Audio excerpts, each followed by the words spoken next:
Salut les gens, nouvelle de l'agriculture. Je me retape ça là-bas. Le truc là. Là, voilà. Un concasseur.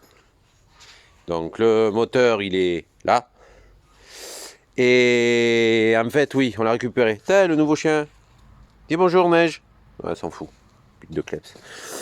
En fait, l'ancien proprio, il avait mis le moteur qui tenait par des bouts de bois. Oui, dis bonjour. Dis bonjour. Viens, non. Elle s'est fait choper par une voiture, hein. Maintenant elle a besoin de câlins, d'affection, pire qu'une femme. Et, et donc du coup, ça tenait le moteur par des bouts de bois. Mais pousse-toi! Et l'arrière, il a eu un petit accident. Chut, doucement.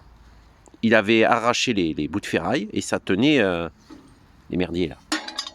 C'est des trucs propres, neufs. Ça tenait comme ça dans le vide. Donc du coup, oui, il faut savoir qu'ils ont mis des courants un peu trop longues. Donc du coup, j'ai rajouté 10 cm et pour avoir le bonne épaisseur de U, j'ai pris de l'équerre. Sinon, c'est trop gros ou trop fin. Et c'est pas bon. Donc je respecte l'alignement. Alors pour le tendre, j'ai percé, j'ai rajouté une cornière de 50-50. Percé. Lui, je suis pas pris la tête, j'ai mis de l'écrou que j'ai récupéré et de la tige filetée que j'ai percé pour un tournevis, pour au cas où s'il y a besoin, s'il n'y a pas besoin de souder là, tout simplement. Comme ça, l'alignement du moteur, on pourra le faire comme ça ou comme ça.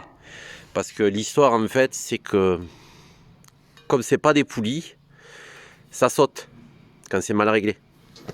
Et il a fallu que je refasse les deux capots avec les pattes de chaque côté, tout avait été arraché.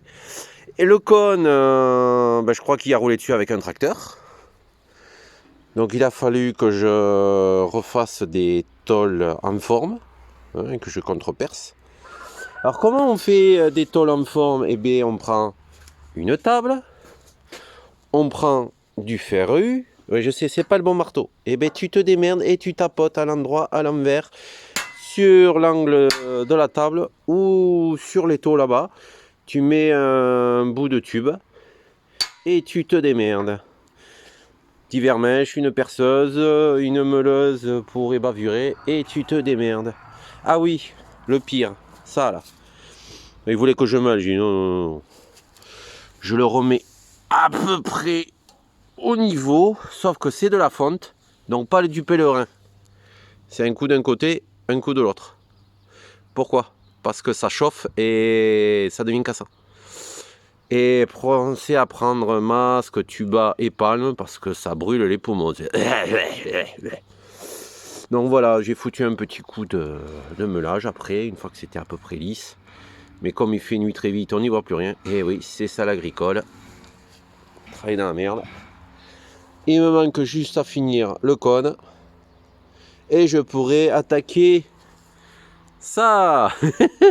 Ouais, j'étais obligé de l'écarter parce qu'un coup il était à droite, un coup à gauche.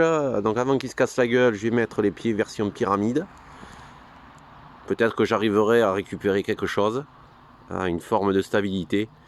C'est ça, hein, moi je suis pas ébéniste, hein. Je suis soudeur et sans matos, enfin presque. Bon les gens, hein, à plus, bon café et bon bricolage.